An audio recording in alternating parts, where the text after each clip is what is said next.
Anténor est heureux de vous présenter dans le cadre de sa vente Anténor 3, la collection parisienne de la comtesse de B. La véritable beauté, avait-elle un jour avoué, ne se trouve pas dans ce que la plupart des gens regardent et achètent, mais bien dans ce qu'ils ignorent. Il ne suffit pas à un objet d'art d'être communément admis comme beau pour qu'il vous devienne désirable. Encore faut-il qu'il tisse avec vous une relation intime. Vous devrez découvrir une part de vous-même dans l'objet car il n'existe nulle collection véritable sans cette connexion intime qui relie les œuvres aux collectionneurs. C'est précisément de là que naît l'harmonie qui peut révéler à qui sait regarder votre véritable personnalité.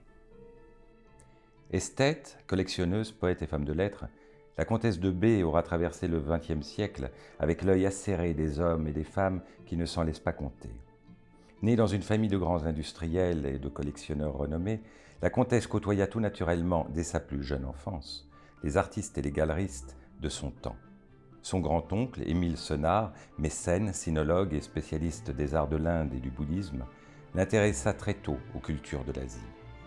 Rien d'étonnant donc à ce que le goût pour l'art se développe chez cette jeune femme douée d'une imagination fertile et d'un esprit indépendant qui lui permit de ne jamais se préoccuper des modes et des convenances. Son credo, la recherche du coup de cœur, l'étonnement d'une rencontre. C'est ce qui vaut aujourd'hui à sa collection d'être rare et précieuse. Rare et précieuse, elle l'est en effet à plus d'un titre. Que ce soit dans les rapports humains ou dans l'art, la recherche de la vérité est une quête qui n'aime pas l'à peu près. Chacun des objets présentés ici contient ce petit quelque chose qui le rendit désirable aux yeux de la comtesse de B. Tableaux et objets de famille, mobilier classique, antiquités asiatiques, pièces archéologiques, modernes et contemporaines se croisent et s'entrecroisent pour tisser un portrait. L'œil aux aguets, elle ne cessa jamais de collectionner.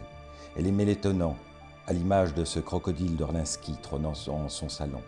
Elle aimait le précieux, à l'image de cette paire de guéridons de Costia, achetée en 2019, également commandée pour le mobilier national.